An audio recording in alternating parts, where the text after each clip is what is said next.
drive you. Hi, everybody, and welcome to another episode of the Derek Pernesiglio Show. You know who I am, but the guest is the most important part, and what a guest that we have. We've got Ralph Sheheen from Speed Sport, what else? Supercross, American Flat Track. Let's go right on down the line. A Renaissance man, right? It's thanks for having me. First of all, this is gonna be a lot of fun. I'm looking forward. You and I have known each other for way too long. Derek, there's really not many things I haven't called. I think it's not so much forms of racing that I haven't called, because I always tell people I've done everything from swamp buggies to Formula One, and that's for real. And there's not a whole lot in between there that I didn't do. Every type of category you can think of, every variation of it. By that I mean things like, you had IMSA, then you had World Sports Car, then you had American Le Mans Series. It's back to IMSA, did all of those, all that type of stuff. Same thing with IndyCar as it's changed over years. So there isn't really much I've missed. There's a couple of events that I've missed that I still want to do. Not many, but a couple. I was going to say, what have been like some of your goal events or ones that you've really wanted to do? That I did do? That you haven't gotten to do. Oh, that I haven't gotten to do. Probably the biggest one I haven't gotten to do that I really want to do is Le Mans. I want to do the 24 hours. And I had opportunities when I was involved with Speed Channel because they had it for so many years. But I was also working at TNT at the time doing NASCAR, and we were always in Michigan the same weekend as the 24 hours of Le Mans. So you go where the paycheck sends you, and it was sending me to Michigan. So I'd be sitting there in Michigan calling the cup race, but paying attention to what was going on at the Sarth. It's amazing, isn't it? Just how we are pulled in different directions for the things that we do. This is strange for me, because usually the position is reversed. You're the hosting, and I'm the one that's in the play-by-play or the analyst role, the color chair. It's different, but So there really isn't too many events outside of. Le Mans is one I really want to do. There's other Formula One or MotoGP tracks that I'd like to get to see a race at that I haven't been to, just because I want to experience. Like, I've called the Italian Grand Prix before, but I did it for CBS, and we did it from CBS headquarters in New York City.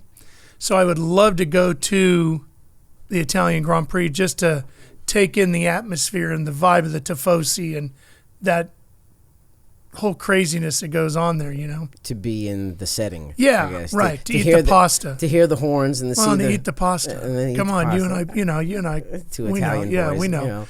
Don't read the menu. Don't read the menu. Hey, Glenn. Yeah. But yeah, to do that whole thing, hear the horns, and the songs, and the cheering, and all that. That's something I'd like to do. I called Monaco again for CBS from New York, so I'd love to go there sometime to do that. There's a few sprint car tracks probably I'd still like to get to.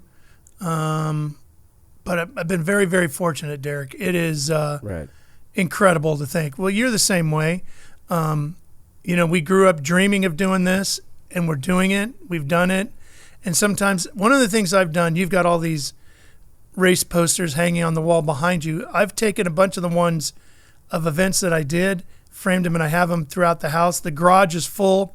Some of the more special ones are in the house, in the game room. Like the very first race I ever did, I did for ESPN. It was an IMSA Camel GT event in Del Mar, California. Mm-hmm. And I have that poster framed up in the house because I don't ever want to lose that one.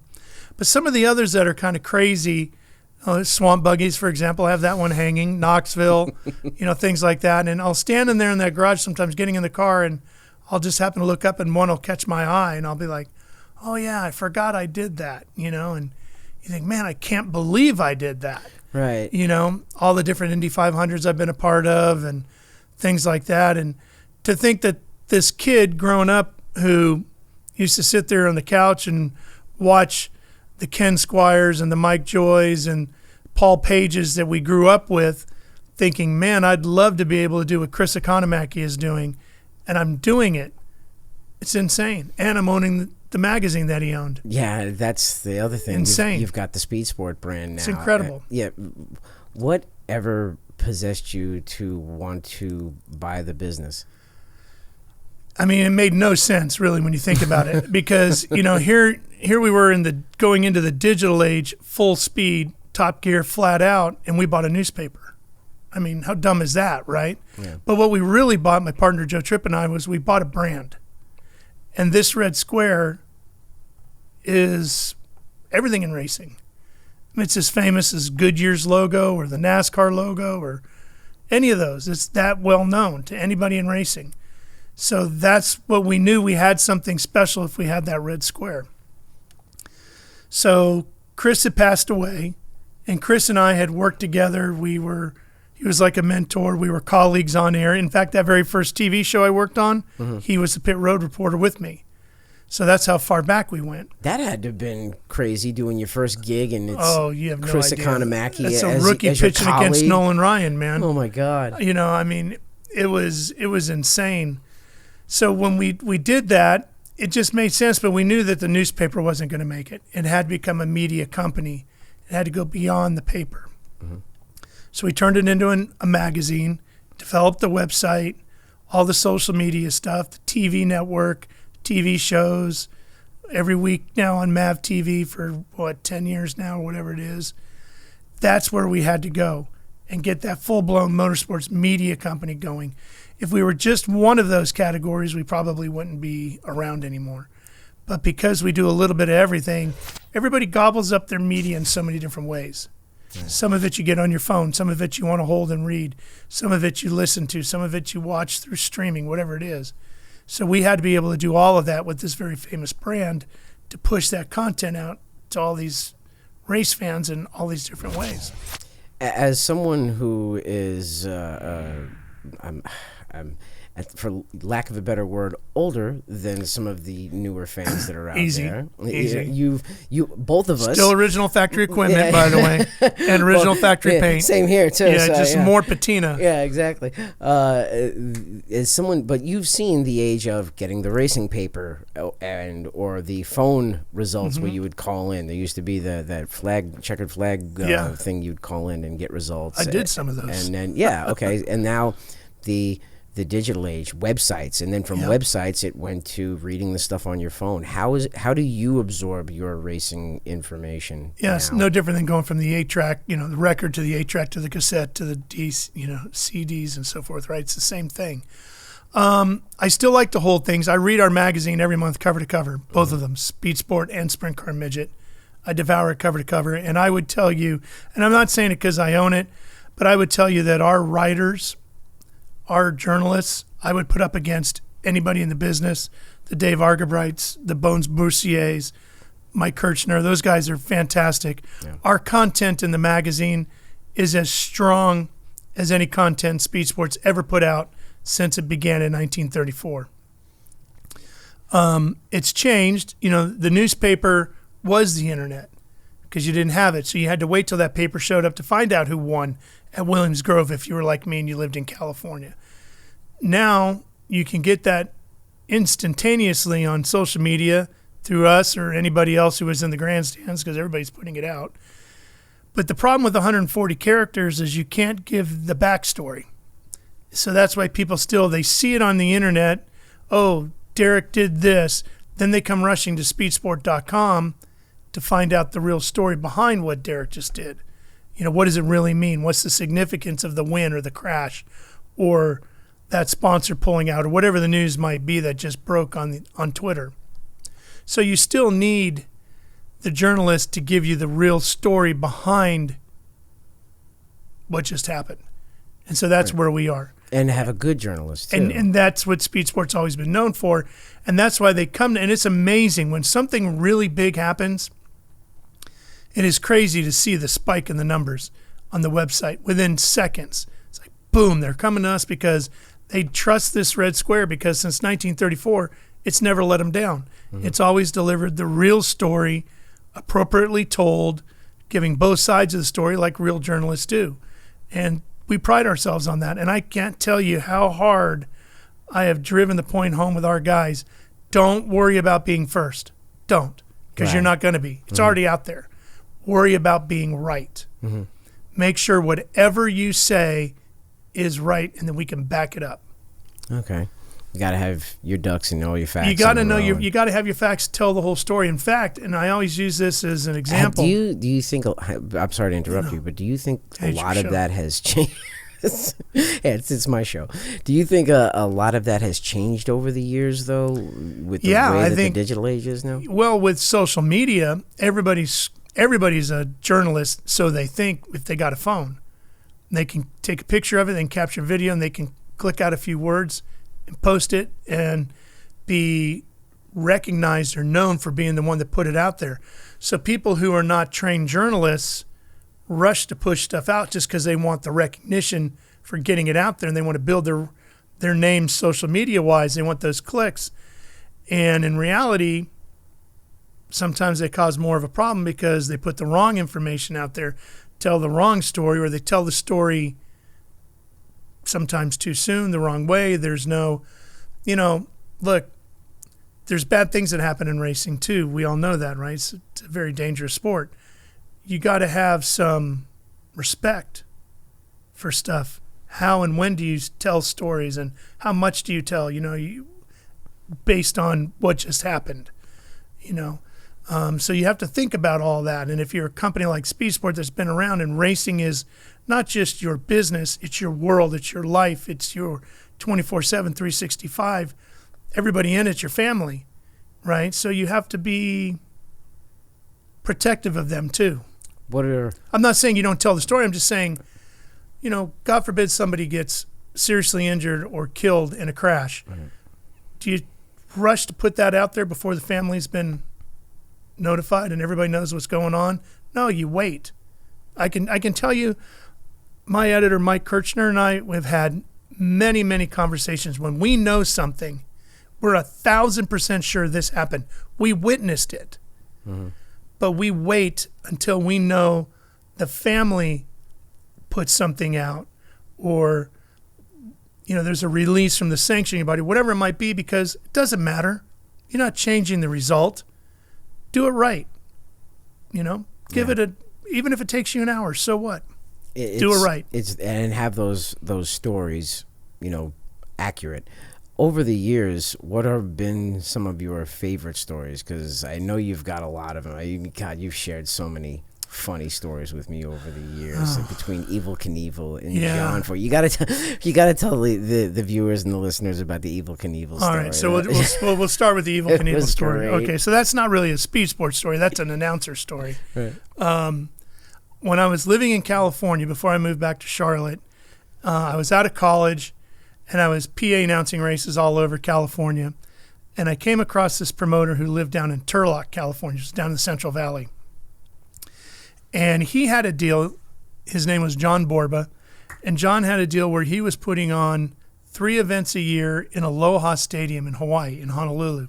It's fantastic. And he called me up. He had hired me to do a few things around California. He had me do truck and tractor pull. I did a speedway motorcycle race on ice in the Cow Palace for him. This is just PA announcer. Yeah, PA announcer stuff. And he says, hey, I got these 3 events in Hawaii. We're going to do one in April, July, and December. I want to book you for them. He goes, you'll come over. It's cheaper for me to book these 8-day, 7-night, holiday package type deals.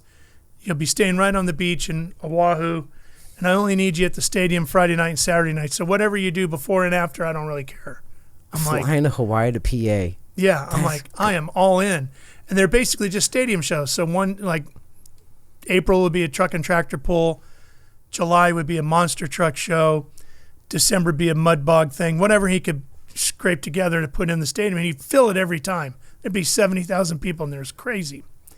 So this one time he calls me up and he says, hey, along with the mud bog, he said, I've got Robbie Knievel coming to do a jump.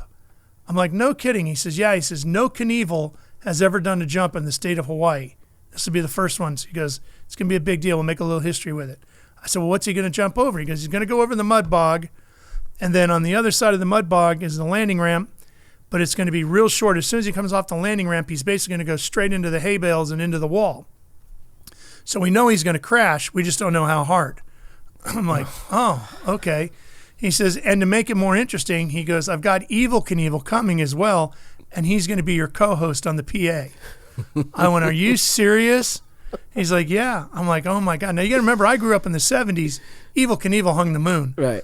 If you were a kid in the 70s, it was Muhammad Ali and Evel Knievel were the two greatest sports figures in the world in the 70s. Yeah. I mean, they were everything. They were everywhere, on every show, doing everything.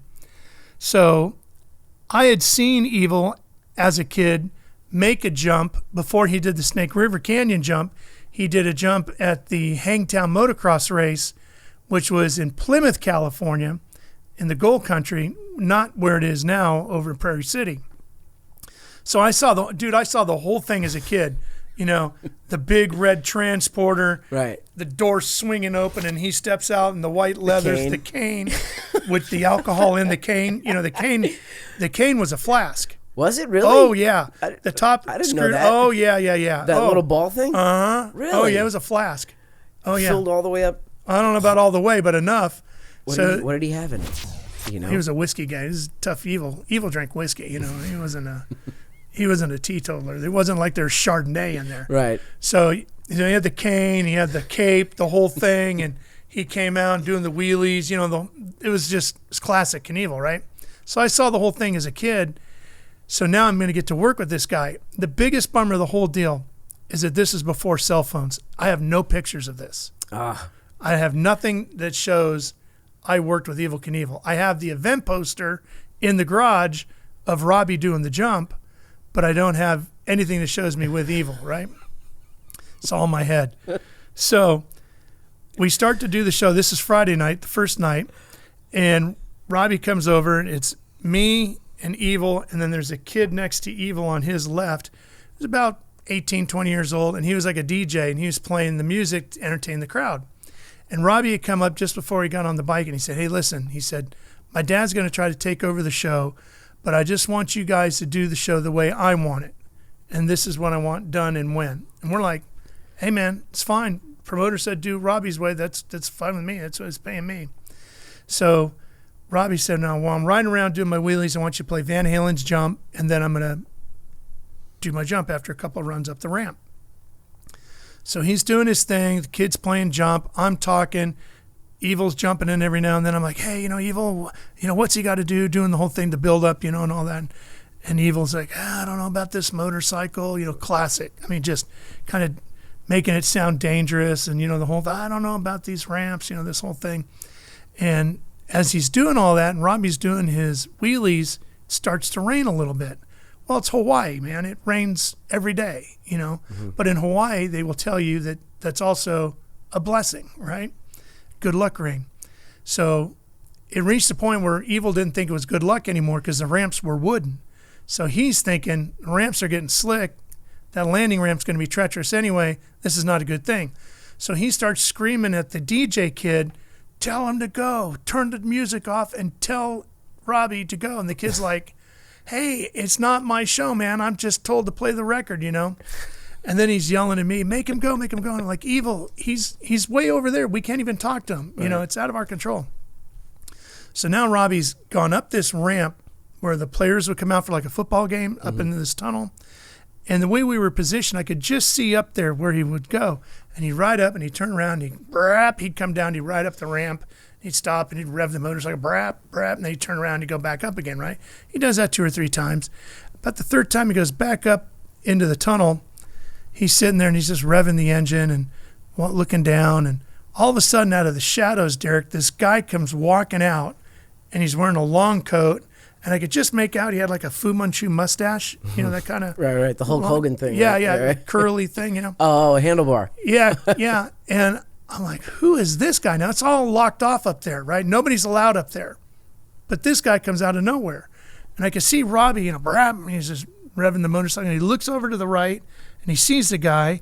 He's just looking at him. And I could tell they're not talking. The guy's just standing. He's like 2 feet away from Robbie, and nothing happens. Finally, the guy turns and just disappears back into the shadows. And as soon as he's gone, here comes Robbie down the tunnel, headed for the ramp. And boom, as soon as he goes off, I went, uh-oh, ain't going to make it. You just knew, you can just tell. I thought, this isn't going to be good. And sure enough, he gets over the mud bog, but he hits the other ramp and he cased it.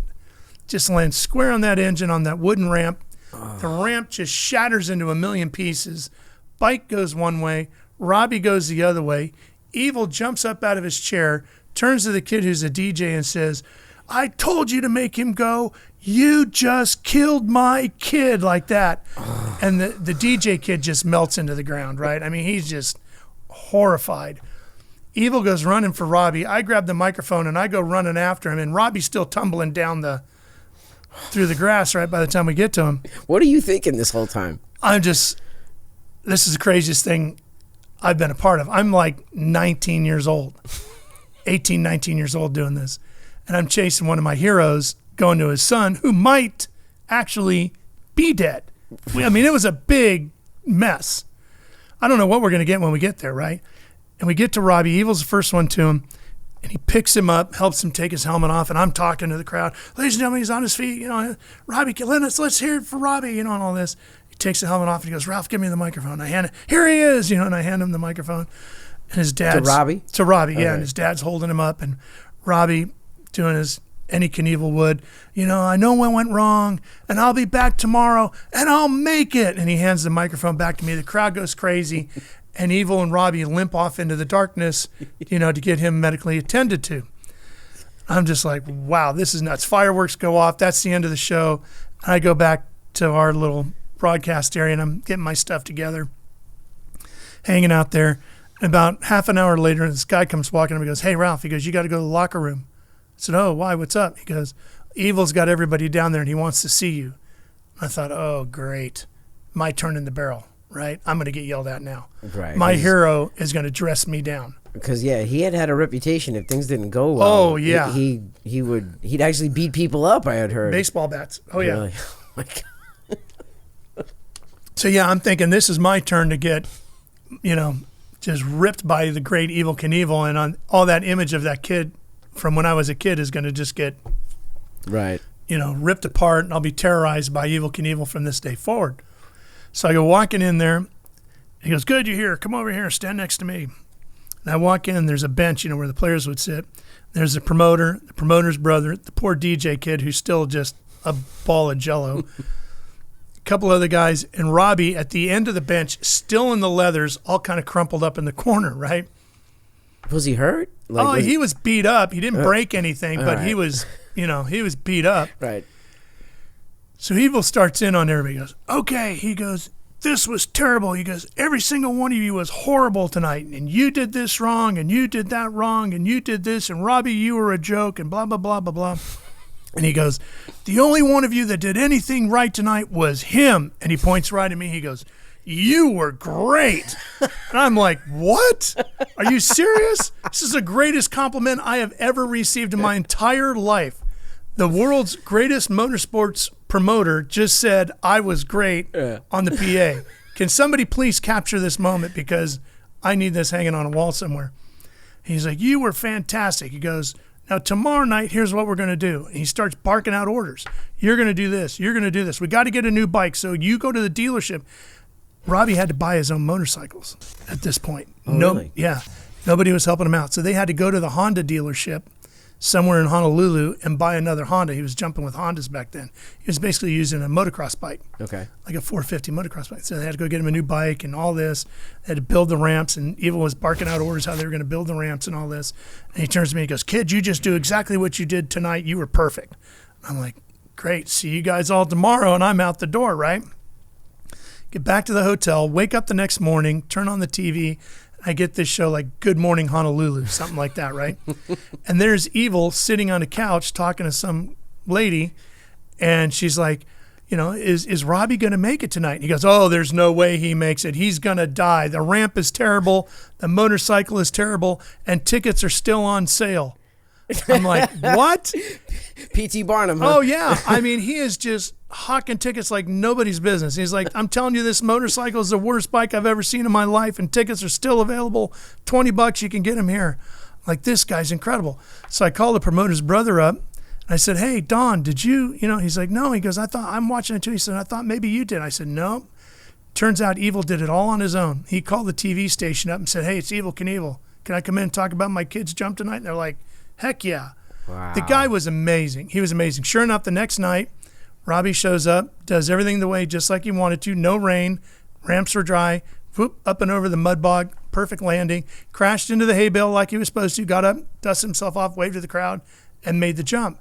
So I went up and I asked him, I said, dude, what was the difference between tonight and last night? He goes, did you see that guy come out of the shadows? I said, yeah. He said, just totally threw me off my game. He goes, I thought about him the whole way down the ramp. And he goes, I couldn't focus, and as soon as I hit the takeoff ramp, I knew I was going to crash. Really? Yep. Wow, that's crazy. It was really crazy. It was really crazy, and I've never had a chance to talk to Robbie about it.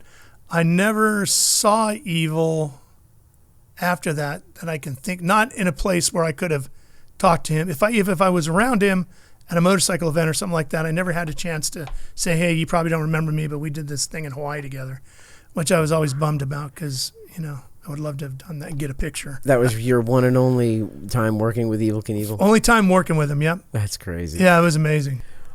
Was it that two-wheel stuff that led to Supercross, or was that... Well, when I was in school at Chico State back in California, that's where I went to college, I knew I wanted to be a motorsports broadcaster. That's what I was going to school for. And one day I was walking through my dorm floor, headed to my room, and I happened to go by this guy's dorm room, and his door was open. I saw these motorcycle road racing posters on his wall, and I just knocked on the door and walked in. I said, hey, I live down the hall. I said, why you got all these motorcycle racing posters up on the wall? He goes, well, I race bikes in this series called AFM, American Federation of Motorcyclists, out at Sears Point, which is now Sonoma Raceway. He said, why do you care? I said, I'm going to be a motorsports announcer. I just love racing all kinds, even the bikes. He goes, we're looking for a PA announcer for our series. He said, you should come try out. I'm like, yeah, I'd love to. He's like, well, let me make a call. We have a race coming up real soon. And he called and they said, come try out. So I started announcing AFM motorcycle races. We'd probably do 10 a year down at Sonoma. And I would drive from Chico. It was 4 hours each way. I'd have to leave Chico at 4 a.m. on a Sunday morning to be there at 8 a.m., start racing. We'd have at least 750 entries.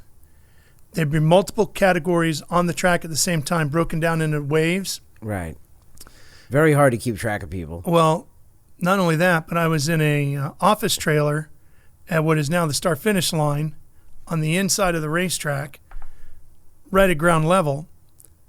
One announcer, there's 12 turns there, all through the hillside. Right. One announcer, and I'm at the lowest elevation point on the racetrack.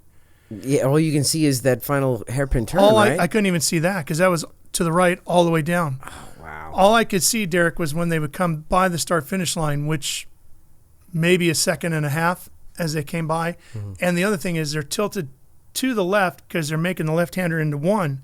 So the number plate is facing to the right when they're tilted to the left. Mm-hmm. So I can't even see the number plate.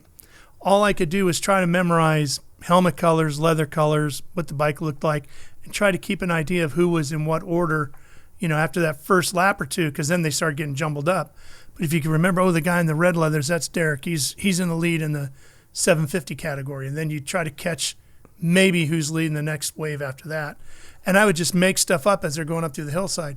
Oh, and Derek is still leading as they make their way up to turn 3. That's the highest point of the race. You just, whatever you can think of. Embellishing the whole time. Now they're making their way over to the carousel, that never-ending left-hand sweeper, You got to be good through there. And Derek leads him out of the carousel, and he's on his way to 7, Coming back in review now as they make their way, You're just making it up, And I bet at the end of the day, though, like the promoters are like, man, that sounded awesome. Yeah, but guess what they paid me? I can't only imagine. Like $50? A box lunch. That was it. That was it. A box lunch. I didn't get paid a dime, but I got incredible training. You know what? That's the other thing, too.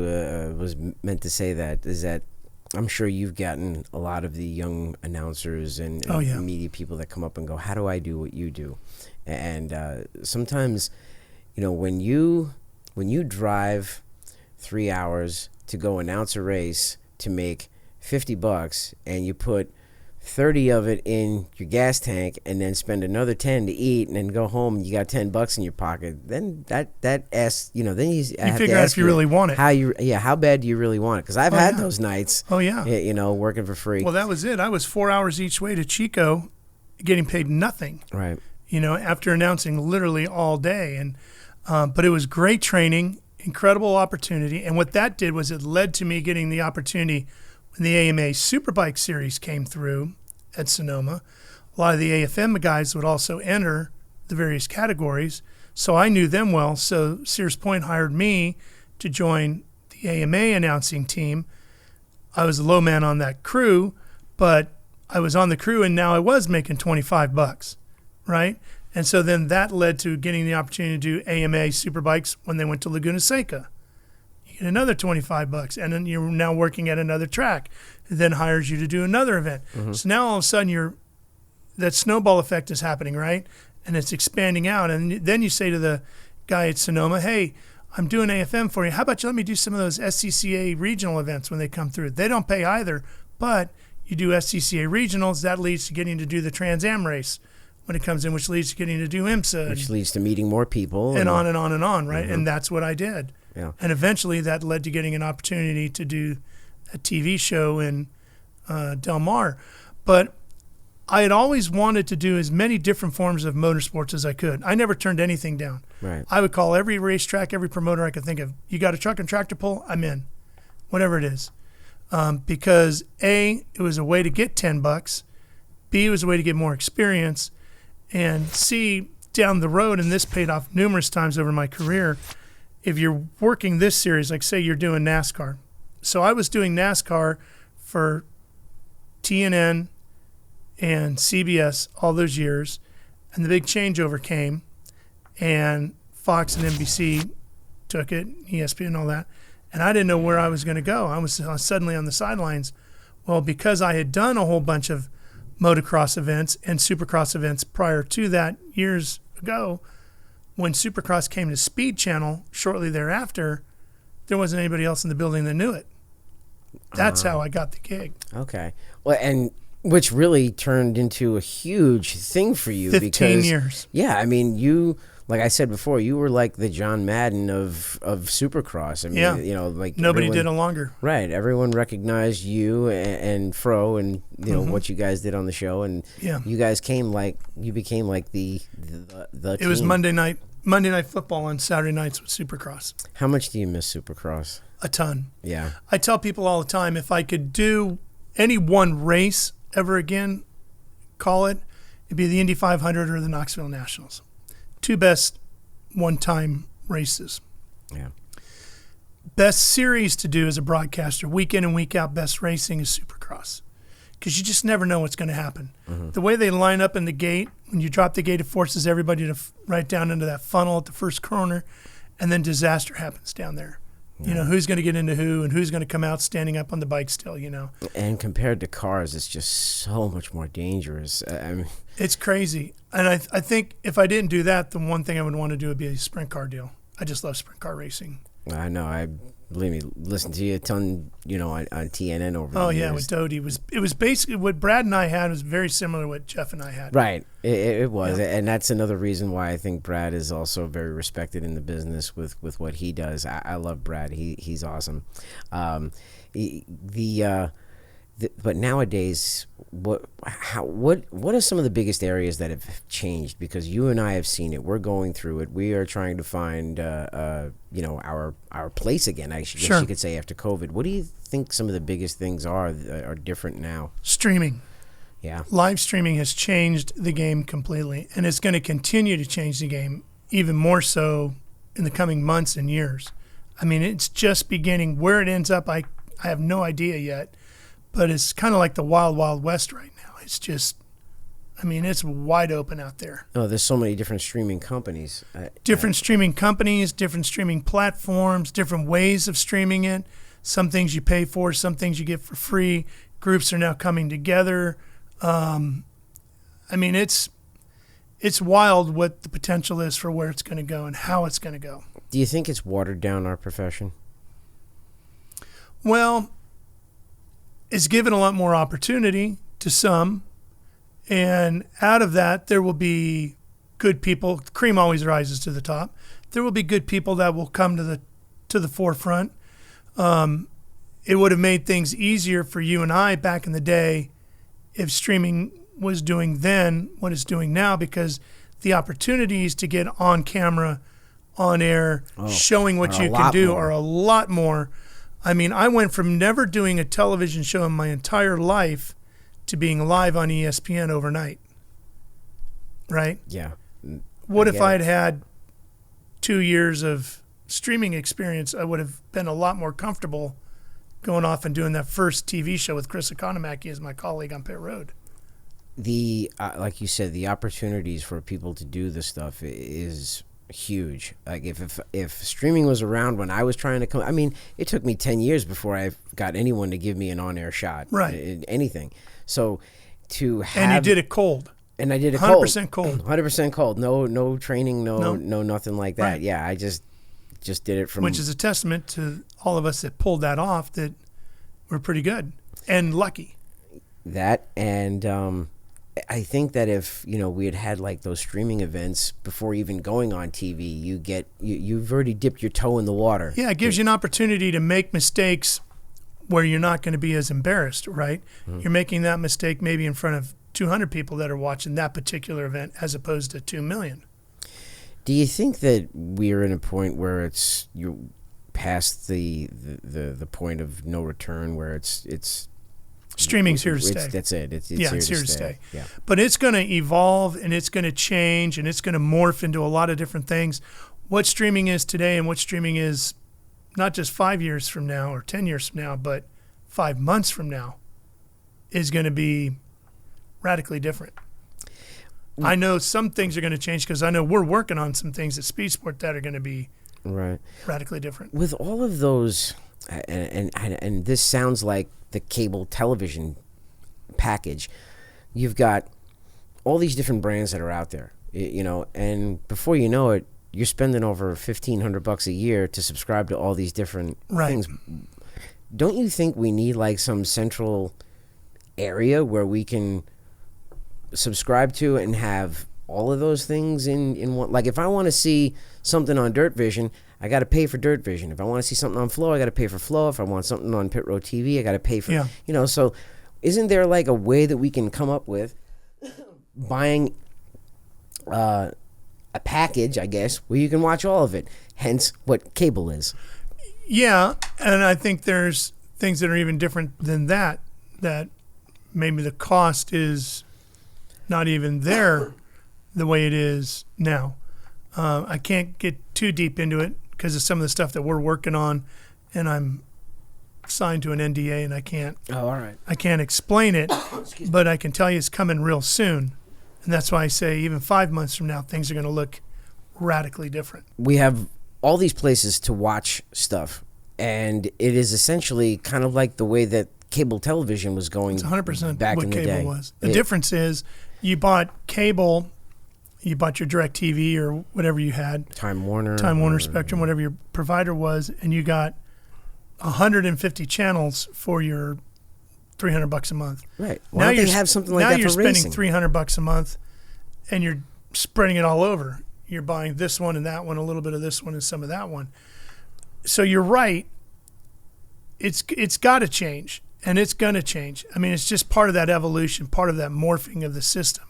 We just have to get to that point where it does that. There has to be a few things that have to come together to allow that to happen, and some of that is. Okay. Well, being that you're under an NDA, we won't ask any further about it. Well, I'll be telling you all about it here in just a couple of months. So. Okay, cool. So hopefully you'll be able to come back and give us an exclusive or something. Yeah. Okay, so let's change gears a little bit. Let's get back into some stories because I know you've got millions of them over the years. John Force. Oh. I'm just going to start with that. The gift John that Force. keeps on giving. Give us one. The gift that keeps on giving. Give us a story. My favorite John Force story is I was the NHRA play-by-play guy for TNN for a few years. This was after Big Mac was moved out, and they moved me in for a while, and then eventually Mac came back, which was the right thing to do because he was a legend. Dave McClellan. Yeah. But I was in Daytona for Speed Weeks, and I was invited to a Pontiac party on Felix Sabates' yacht, which was anchored in the harbor there at the Chart House restaurant. And I'm on the boat, and John is up inside the Chart House. And he sees the boat, and he sees all the people going in and out. And he comes wandering out onto the docks and figures he's going to check it out. He just walks right onto the boat. He's John Force. He just wanders on. Figures got to be racing people, right? Well, he's standing. He was reigning champion. So he had his big, bright red Winston champion jacket, and all that on. The checkerboard. Yeah. And I knew him, of course, because I was doing the play-by-play. So he sees me, and he comes wandering. Hey, Sheheen, what's up? And he comes walking over. Whose boat is this? What's going on? I said, oh, John. I said, it's Felix Sabates' boat. I said, let me introduce you. By now, Felix has seen John, and he's making his way over. I said, oh, Felix, I said, let me introduce you to the reigning NHRA Funny Car Champion. This is John Force. Felix, being as gracious as he is, John, welcome. I'm so glad you were able to join us. Please make yourself at home. My boat is your boat. Enjoy yourself. We have, drinks, whatever. Well, Force never gets Felix's name right. Oh, Sabates, thanks for having me on board. This is fantastic. What a great boat you got here, Sabates. This is incredible. I mean, never gets his name right. And Felix, to his credit, just smiles and, plays it off. So I had been standing there talking to these two gentlemen who were part of the ownership group of the Colorado Rockies, the baseball team. Oh, okay. I know I have to clarify that Major for you, League Derek, Baseball, I know. because I know your stick and ball knowledge is a little bit. For the viewers and the listeners at home, Derek know knows racing. nothing about stick and ball. Yeah. And we pick on him about it all the time. All the time. So they were part of the ownership group of the Colorado Rockies Major League Baseball team in Denver. So I said, John, now that he's met Felix, I said, let me continue to introduce you to the people I'm talking with. This is Bob and Joe, whatever their names were. I said, they're part owners of the Colorado Rockies. And I'm thinking, John's a worldly guy. He'll know Major League Baseball, right? And he looks right at these two guys. And he goes, Colorado Rockies? Oh, my God. I own a condo in Tahoe. You guys own a whole freaking mountain range. And he was dead serious. The two guys just look at him, and they look at me. Meanwhile, I'm on the floor. I have literally doubled over. I'm laughing so hard I can't stand up straight because I know he's serious. And I'm thinking, oh my God, he didn't just say that. I'm laughing so hard. And John just takes off and goes shoo, right off. He's walked over. There's a lamp on the boat over here, and it's like the lamp from that Christmas movie. It's the lady's leg. The leg, yeah. With the lampshade on it, right? Oh, God. And he sees it, and he walks over to it, and he picks the lamp up, and he's holding it up like this, and he goes, hey, Sabates, what's with the lamp? And Felix goes, John, you don't like the lamp? He goes, no. He goes, you got a beautiful boat here. It doesn't match with anything. He goes, well, John, if you don't like it, please get rid of it. He goes, are you sure, Sabates? He says, yes, get rid of it. He goes, okay. He walks to the back of the boat, Derek. The back of the boat is open to the channel, right? And he walks right out on it. He goes, one more time, he turns back to Felix. He goes, are you sure?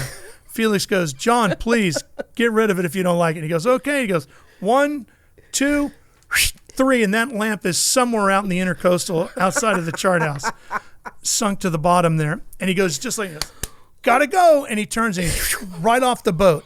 Tasmanian devil. The whole thing took maybe 3 minutes. He was on the boat and gone. Oh my God. I was crying. I was laughing so hard. Felix loved every minute of it. He loved it. He was laughing. He thought it was great. He came over. He's like, Ralph, that was awesome. I'm like, well, he just showed up. He's like, oh, I don't care. It was awesome. What a character. The two guys from the Rockies are like, oh my God, what was that? And I ran right to my cell phone and called the late, great Steve Evans. I'm like, Evans, you're not going to believe this, because Evans and I were doing all the drag stuff together, Right. I was like, Force just, and he thought that was just hilarious. Oh, my God. Steve Evans. I haven't heard that name in a long time. He was fantastic. He did everything, too. And we did everything together. We did the Swamps together. We did the Knoxville Nationals together. We did all those NHRA shows. We did the first ever live Knoxville Nationals together. We did the first ever live U.S. Nationals drag race at Indianapolis together. I mean, so many events together with him. We did Daytona Bike Week together, the 200, Daytona Supercrosses together. So many different things, Derek. It's amazing. If you think he was great. Yeah, if you think about it in a way, he was almost in that Chris Economaki category of figure in this sport, but in the drag racing side. Like, he was huge in the drag racing, but what I also liked about Steve Evans is that he did, he would cross over. Oh, he did everything. Sprint cars. Yeah, he did everything. And he doesn't, everybody knew him from drag racing, but I don't think he got all the recognition he really deserved for his knowledge of all the other stuff that he covered. Because he was everywhere, like you said. I mean, he'd be in a NASCAR race, he'd be Knoxville, Bike Week, all that stuff. And he was as knowledgeable about that as anybody I ever worked with. And he was a real racer. He was like me, that I've always been drawn to the racing side of the human interest stories. What made the racer tick. Steve knew his mechanical side, like we all do to a point, right? But he was really good at telling the story of the human being inside the helmet. Cool. Yeah. Well, and that's, what, it's funny too, because that was something that Chris Economaki always said to me too, like, find out something. Ask a question, Derek. Just ask a fucking question. Ask a question. That was his big line. Oh, yeah, and he was right, and how many people still don't? It's incredible. This past weekend, I heard somebody say to a driver in Victory Lane on a network broadcast, how does it feel? Yeah. Sends me through the roof. Yeah. Okay. You won. We know you feel good. Yeah. Like, have a little more depth than that. It just, that drives me crazy. But Chris was a journalist, and I think that's what really separated him. He was really good at telling stories about the people because he got to know everybody, but he was also a real journalist, more so than anybody else, in that he could tell you the stories of what was happening within the sport that were important as they were breaking, and a lot of that was because of speed sport, because everybody knew that Chris was the pipeline to get that information out. First thing you did when speed sport showed up in your mailbox was you read Chris's column, because everybody was telling Chris what was going on, because that's where the news was being broken, was in that column. It wasn't deeper in the newspaper; it was in that column. One of the great teachings I got from him is that find something out about their personal life or what they do, or a hobby or anything, because if someone's a police officer and they're racing and you're talking about them in the mic, you could say, this guy's a police officer by trade. Well, what that's going to do is that's going to connect with any guys that are in law enforcement sitting in the grandstands. Oh, so they got new fans. Right. That was the way that he was kind of telling me how you bridge and build things. A lot of that is lost nowadays, don't you think? Yeah, it's an art form to doing it. It takes effort. It takes a lot of work to get into the pit area and dig that stuff out. And I think, a lot of that stuff now too is on social media, right?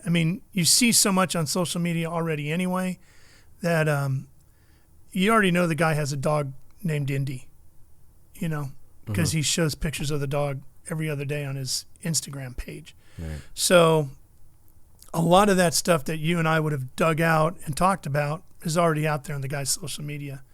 Whatever it is he does or is into or intrigues him, makes him who he is. So it's a little harder to find out something new and different that's not already being talked about on their social media page, I think. You got to have a funny story about Chris. There's got to be. Oh, boy. Yeah, there are some. I'm trying to think of the ones I can tell. I was just going to say, not the R-rated versions. Yeah. But, okay. All right. We can swear a little bit on here. Yeah. Okay. Why? Because we're not bound by the FCC. Okay. Well, because the story's not the same if you can't. I wasn't actually at this when it happened, but I was watching it when it happened, and it was hilarious. Chris was part of an ESPN Trans Am broadcast from Des Moines, Iowa, through the streets of Des Moines. This is in the 80s, maybe early 90s. And it was like a 4th of July weekend, so it was miserably hot and humid, right? and everybody's sweating profusely, and Chris is working pit road. So it's Larry Nuber and Willie T. Ribbs in the booth, and Chris is on pit road. And Chris has got the towel draped around his neck. He had the camera. He always carried a camera with him because he was taking pictures for the newspaper. He had the camera hanging. He's got the big headphones on. He had the little pen. Remember how they used to have the dangling pens? All the media companies used to hand them out. Right. He's got one of those, and he's got the notepad in his back pocket, and he's got all his stuff on, and he's looking into the camera. And Larry Nuber says, now let's go down trackside before we get the race underway. Here's Chris Economaki with more. Chris looks right into the camera, and he says, if you guys are trying to talk to me, I can't hear shit like that. I'm like, oh my God, he didn't. And I rolled right off the couch onto the floor. I just burst out laughing at home. I'm like, oh my God, that's great, you know. And Chris is just staring into the camera. I can't hear nothing. And Nuber quickly jumped. Well, obviously we're having technical difficulties reaching Chris. And meanwhile, in the background, I can hear Willie just howling. He's laughing so hard, you know. Oh, it was great. That was a classic. It's almost like the Robin Miller video when he was trying to do the stand up and the guy's doing donuts on the track. Yeah. Oh, yeah. Get the fuck off the racetrack. Yeah. God. Yeah. There was so many different ones from Chris, over I'll the tell you the years. thing about Chris, though. He was a foodie before that was even a term. Really? Oh, yeah. So when my mom turned 70, for her 70th birthday, I wanted to take her to Italy. Italian lady, she needed to see the homeland, you know, and the whole thing, right? Mm-hmm. So I was working an IndyCar race at Laguna, and Chris was there, and I saw him in the media center, and I went up to him, and I said, hey, Chris, I said, I'm taking my mom to Italy for her 70th birthday. I said, where do I need to take her to eat? Where are you going? Which cities? When are you going? And he starts asking me all these questions. I go, well, we're going to Rome. We're going here. We're going there. He goes, okay, when you get to Roma, he goes, write this down. He goes, you go to, you know, Villa. He had the name of the restaurant right off the top of his head. He goes, you want this table. You want to ask for this waiter. His name is Guido Pastalanguini. Right. I'm Guido like, really? Sarducci. He goes, yeah, Guido Sarducci, you know, Father Guido Sarducci. You need this guy. And then when he comes over, you want this wine. He gave me the name of the wine. Really? Wrote it all. He wrote the whole thing down. I said, okay. He goes, then when I see you at Road America, you know, 6 months from now, I want to know how it went. I'm like, okay. So we get over there, and my mom's like, all right, where do you want to go to dinner? I said, we're going to Villa Spaghetti. We're going to see Guido, and we're having this wine tonight. Really? Chris told us. She's like, okay, if Chris says, let's go. It's fantastic. I mean, absolutely off the charts. Incredible. He was spot on with all of it. And that came from his travels when he was doing Formula One. Right. He went around the world and learned all this stuff. And, I mean, he was really into it. And it was incredible. He could remember all this stuff, you know? He was an encyclopedia. He didn't just remember that Jackie Stewart did this at Imola in 1973. He also remembered the restaurant you had to eat at when you went to Imola, the name of the waiter, and the bottle of wine you need to have. God, it was insane. That's wild. You know, of all the things that you've done over the years, if you are going to work on something and you had to have a choice, whether it be PA announcing, hosting a TV show, doing a live event, writing, what is it that is your thing of choice that you enjoy to do? Live play-by-play. Yeah. Live play-by-play is the best. Live pit reporting would be next best. I love the pit reporting aspect of it. Yeah, it's two different animals. They're all different animals. Right. Every position is a different skill set, and you've done them all. You know. Haven't hosted that much, but yeah, that's what we're doing right here. Yeah, they're all different. Live is always the best because when that light goes on and the director says 3, 2, 1, we're live. Man, you got to have something to say, and you better be spot on when you get going. But I love being live at the venue and doing the play-by-play because you feel the energy of the crowd and the energy of the race. And that was one of the things that made Supercross so great. I mean, everybody comes to me and they're like, man, you have so much energy on that. I'm like, I'm just feeding off of what's coming through the window into the booth from all that 60,000 people out in front of you, you know? Because when they start roaring, you hear it. How do you not get excited, you know? If you're not excited by something like that, that's not your gig, man. Go do something else because it's not going to get any more energy than that, you know. Do you think that's kind of lost nowadays? Because, I mean... Well, I think everybody has their own way of doing it, right? Like, Mike Joy's not so much an energy guy. Mike is a storyteller. Mm-hmm. Mike is exceptionally good. I love listening to Mike Joy. Mm-hmm. I've learned a lot from Mike over the years, and I consider him a very good friend in the business, and there's not a lot of those. But Mike is exceptional at telling the story, understanding the moment, the significance of the history of the moment, and he's like a Vin Scully for racing, you know, and being able to go back and say, you know, here's Davey Allison about to win the Daytona 500, and this is significant because his legendary father, Bobby, did this, and his Uncle Donnie, and the whole Alabama gang, and pulling all that together so that by the time Davey gets to the finish line, you get it. And so then when you see the celebration in Victory Lane, you totally understand why everybody's crying, and it's a big deal, and you're so thrilled you got to see it all happen. So Mike is great at that. Dick Berggren, for example, is exceptional at understanding the mechanical side of things. Dick was a racer. He worked on his own cars. He really loves that stuff. So Dick can go in there and say, see this here with the gearbox? This is wrong, and here's why. Mm-hmm. I can't do that. Right. If the crew member tells me, I can regurgitate it to you, but I can't just look at it and go, oh, they used the wrong ball bearing. It's all 210, 220 now, you know, whatever. Right. I'm not that guy. Dick is that guy. But we all have our own way of doing things. I'm an energy guy, right? I'm an energy in the moment kind of guy. I feed off of the excitement of the race, and that's just a natural thing for me. That's my shtick, whether you like it or not. Not everybody's going to like it. Could it be play-by-play for anything? Sprint cars, two wheels? Sure. I just love racing. Okay. And that's the beauty of it for me, is that I don't care if it's a truck and tractor pull, a speedway motorcycle race, or the Indy 500. It's racing to me, and that's the fun of it. When they fire up the engines, I'm in. They're all different sounds, but I'm in. What is some of the biggest differences now, or what's changed a lot in the last couple of years? I mean, since COVID hit with the streaming, but as far as like, how can I explain this? Remis. Remis? Yeah. What do you mean remis? Remote broadcasts is a big thing. Oh, you mean someone hosting from a remote location? Yeah. So you can tell. Well, I think you can tell. As a broadcaster, that's changed my job completely. It's much harder to be excited when you're in a studio in Charlotte calling an event from pick a city anywhere. Right. You know, Milwaukee. Mm-hmm. One of the things I hate about it is I didn't have the chance to go talk to the racer before I went to the booth to get that little bit of insight before they strapped into the car. You can learn so much in that 10 minutes on the grid, just walking down the grid. Hey man, how's it going? Oh, I'm not feeling too good today. Oh, take note of that, or hey, yeah, my kids just came in. I'm excited. Billy just got an A today on his science test. So this is a big day for the family. That's great. Whatever. Those are all important things. My crew chief says my right rear might be flat. I got to try to make it to the pit stop, whatever.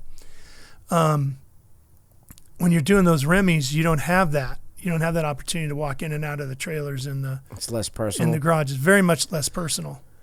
Colder, But do you think that we've gotten to the point where now with people not that they don't care, but that's it's good enough for them to see. You know what I mean? Well, that's a cost thing. I got to see the race. It's good enough. I got to see that. I didn't. Yeah, it's a cost thing for the network. It's cheaper keeping some of those people right, not buying airline tickets or hotels and rental cars and not paying per diem. It's a budget thing. That's why they're doing them. And I understand that. As a guy that owns a media company, I understand how that all works and why you need to do that. I do think for certain events you can get away with it, and certain events you can't. Right. You can't do the Daytona 500 or the Indy 500 as a Remy. You can't. Remotely, yeah. Can you do a smaller Xfinity Series event or a Truck Series event from somewhere that way? Yeah, you can do it and get away with it. It's not as good, but if you've got to do it to make the budget work, okay. Mm-hmm. I hate that. I hate that the industry has come to that. I understand it's just business. I get it. I look, since I started 20 years ago, budget has always been the big B word. How do we save budget? How do we? But we're reaching a point now where budget and quality are starting to do this. One's definitely impacting the other. Right? I mean, that's what I thought. Yeah, and race fans are very accepting to a point, but then they'll say like, hey, there were no onboards, or, sure didn't seem like there were sections of the road course where we had no coverage. How come there's no cameras? You get a place like Road America. Right. Maybe they're not able to get cameras all the way around, that kind of thing. You do some radio too. Do you get that in? Do they experience any of that in radio as well? Yeah, I've seen. Where you see the budget come into play is at certain events where they might not use as many announcers, where they'll try to kind of do like I did at Sears Point doing those AFM races back in the day. Instead of having 6 guys out on the racetrack, take a place like a Road America, they might put 3 out there, and they'll try to just talk their way through those gaps. Mm-hmm. So what's life like now? What are you doing now? I mean, obviously you're not doing... Speed sport is a large part. You're not, but you're not doing Supercross. You've got flat track now. I got American flat track, which is basically sprint car racing on 2 wheels. It's the same concept. It's badass. It's the same concept, flat down the straightaway, pitch it into the corner, elbows out, rubbing and leaning on each other. Mile flat track racing is absolutely spectacular. If you've never seen one, I encourage every race fan to do it at least once. Go to a mile. Those guys are 140 miles an hour down the straightaway and then pitching it into the corners, literally inches apart. So much trust goes into how those guys ride those races. It's incredible. And then it becomes a chess match after that, because drafting is a huge part of that. Old school drafting, like NASCAR in the 70s drafting, where you can be 5th coming off a 4 to the checkers and you can win. I just went back and watched an old race I called from DuQuoin on the mile there in 96. It was 6 wide at the finish line. 6 wide. Wow. It was incredible. Separated by what? Just a couple thousandths of a second, right? Yeah. And those guys have got ice water for blood. You have to. Down the straightaway, they're taking their hand off the handlebars. Yeah, you got one hand on the throttle and one hand holding onto the fork as you're trying to get your head down behind the number plate to get as aerodynamic as you can. They hold I thought they just tuck it in. But some guys will grab the front of the gas tank. Some guys will reach all the way up and grab the fork. Some guys will tuck it in, whatever they can do. Whatever you can do. Does grabbing the fork help with stability? No, it's just trying to get, whatever you think is the most aerodynamic. Wow. Whatever helps you get down below the paint, It's the ultimate goal. And those guys, they beat themselves up. I mean, I've walked around the pits in between heat races, and they go back to the pit and they sit down in the chair with packs of ice on their shoulders, or it's a young man's game. They're putting the tape on their knee or something. They've made some incredible safety innovations over there in recent years. It used to be just hay bales lining the racetrack. Now they have air fencing, which is very expensive, but they can't put a safer barrier up. That wouldn't work. But the air fencing is very nice. And all the guys wear airbags in their suits. And it has a sensor on the suit so that if you come off the bike, say you're going to get high-sided off the bike, it registers, okay, all of a sudden Derek's inverted. He's not supposed to be that way. Inflate the airbag. The airbag inflates because the GPS sensors are telling it that you're not on the bike anymore. On the bike. Oh. And so that bag inflates so that when you come crashing down to earth at 130 miles an hour on your back, it absorbs the impact. Okay. So, yeah, you're hitting a cushion, Yeah. Think of it as an airbag in your car. Wow. Have you ever done radio for flat track? Or do they have that? No, they don't have that. I haven't done radio for that. Well, here's another question. Why is it that, okay, you hear a lot of people say, I turn the volume off. I turn the volume off on the race, and I put the radio broadcast on while I watch the race, and it makes it sound better. Why is it that we have gotten to a point where radio sounds way more exciting than what we're watching on TV? Broadcasting is a very subjective deal. Do you like The Who or do you like the Rolling Stones? Doesn't matter. They're both fantastic. Roger Daltrey, Mick Jagger, they're incredible. Mm-hmm. The Hall of Famers, right? Do you like Mario Andretti or AJ Foyt? You can't pick wrong. You just can't. everybody who's at this level of professional broadcasting is good, or they wouldn't be doing the job. They wouldn't be holding the microphone. I don't care if you're like Mike Joy, Alan Bestwick, Rick Allen, me, Eli Gold, whoever. Everybody's pretty good, or they wouldn't have gotten to this point. What it comes down to is little subjective choices.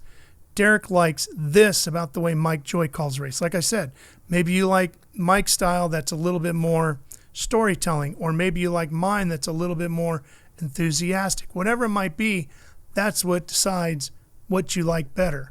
Everybody wants to see the pictures, but certain sounds make those pictures more enjoyable to you.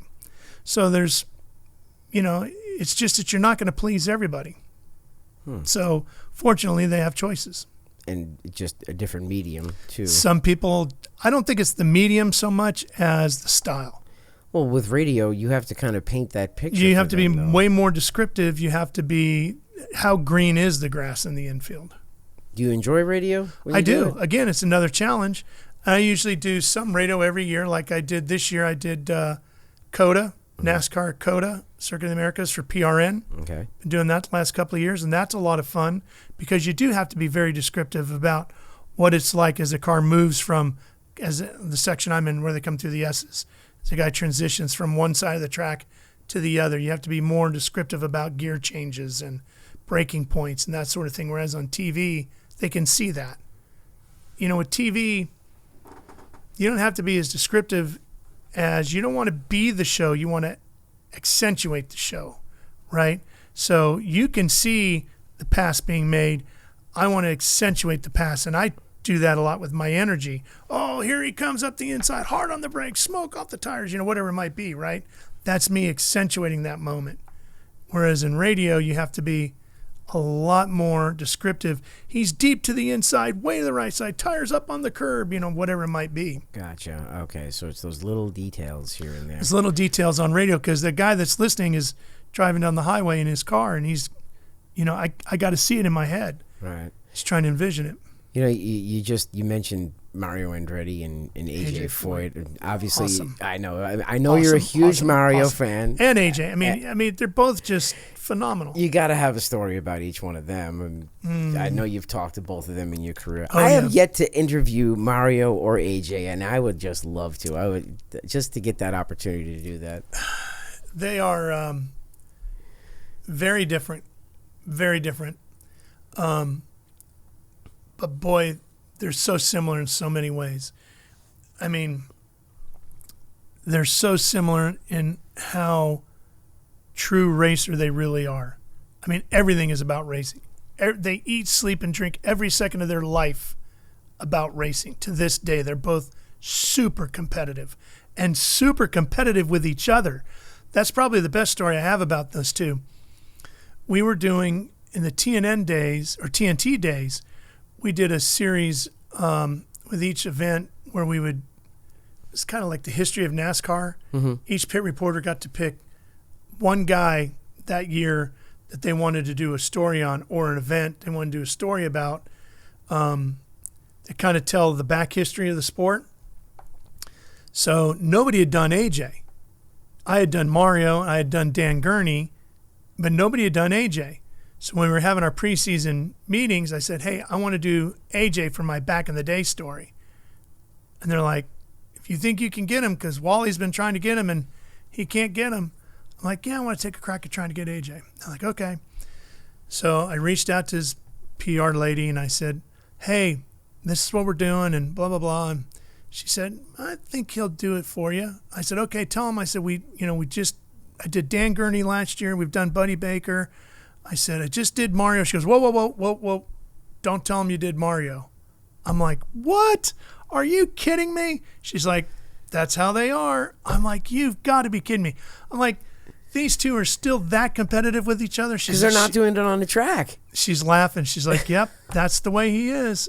I'm like, oh my gosh. It's like these two guys are in their 80s. Can they not just sit down and have a glass of wine together and just tell stories about the old days, smoke a cigar, and just laugh with each other, and enjoy their twilight together? She's like, no, they're still flat out. They're still needling each other. Yeah, that's why I love every year when Mario posts a picture of AJ on his birthday and he wishes him a happy birthday from his BFF. I just think it's fantastic. That's the way it should be. And I think Mario's done that enough that AJ's finally kind of coming around a little bit. But I know they still, to each other in their minds, they're still going through the record book. Is Mario more of the joker and the wise ass of the two of them? AJ's a pretty funny guy when you get to know him. Yeah. You know, he's got some good things. He's very opinionated. I'm sure whether you like his opinions or not, they're AJ's opinions. I'm sure you've got a couple of. Oh, this is a funny story about AJ. It didn't happen to me, but it happened to a producer that I worked with. So, it's Jeff Manhart. You know Jeff? Oh yeah. Yeah. Mm-hmm. So, do you remember the show Hidden Heroes? Yeah, with Dave Bowman. Yeah, he hosted it for a little while. It was on TNN way back when. Mm-hmm. Neil Bonnet did that. So Jeff was working on the show, and they went to AJ's farm, spent time with him, and Jeff was there for like a week working on the farm, hanging out with AJ, shooting stuff. But then when they get done shooting, he'd just be hanging around. So he'd ride in the tractor with AJ, help move some hay bales, whatever he had to do, right? Really got to know him, eating dinner with him, and he spent a week at his house with him, right? The next weekend, they're Michigan, wherever they are for the race. Jeff's there. AJ's there. He's driving back then. Jeff walks in and goes, "Hey, AJ, how are you?" And AJ looks right at him and goes, "AJ don't know you." Jeff goes, "I'm Jeff Manhart. I just spent a week at your house doing the TV show." And AJ looks right at him again and goes, "AJ don't know you." Turned and walked away. Spent a week with him at his house. AJ don't know you. He just complete facial blindness. I don't know if he just didn't know him, if he forgot about him, he'd moved on, he was in race mode, something. But the funny thing was how he said it too. AJ don't know you. In the third person. Yeah. That's great. Oh my God. You know, like look at the names that you've rattled off so far, like John Force, Evel Knievel, AJ, Mario. I can't believe it, Derek. I know. I'm stunned. And you know what most people also don't realize too, that are going to listen and watch this, is that you were Dale Earnhardt's PR guy. I did do that for a while, yeah. That's the funny part. How do you go to work for the man? There's stories there. I can imagine. They're all the man. You know, right. You're right. This is not ego coming out. This is humble kid saying, "I can't believe I've done this 30 some odd years later since I did my first race, but 34 years later, and I'm still doing live national TV. I can't believe I said that." AJ Foyt, Mario Andretti, Dan Gurney, Don Perdome, Tom McEwen, Big Daddy Don Garlitz, John Force, Kenny Roberts, right. Ricky Carmichael. These are all people, you know, Randy Mamola, Freddie Spencer, Wayne Reddy, and Eddie Lawson. The GOATs. They're absolutely Steve Kinzers and Sammy Swendells. I've worked with all of these guys, gotten to know these guys, call them friends, some of them colleagues because we did shows on the air. It just blows my mind. It's still, the kid in me gets so excited thinking, "Ooh, today I get to go talk to so-and-so," you know? I really look forward to it. Do any of them call you from now and then and bust your balls, or if they see you on TV and they bust your chops? There's been some really cool moments with that. One, I was in Englishtown, New Jersey.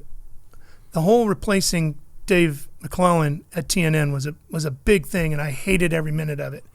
I loved drag racing and was excited to get the opportunity, but Dave McClellan was the voice of drag racing to me as he was to everybody else. Again, like Vin Scully, voice of the Dodgers, you just knew it, right? Or me with Supercross for a lot of people after 15 years. There were some political happenings within TNN, and there was a guy there that was running TNN at the time, and he wanted Dave out for whatever reason. He made the decision to take Dave out of that place. I had no desire to spin Dave out of that position.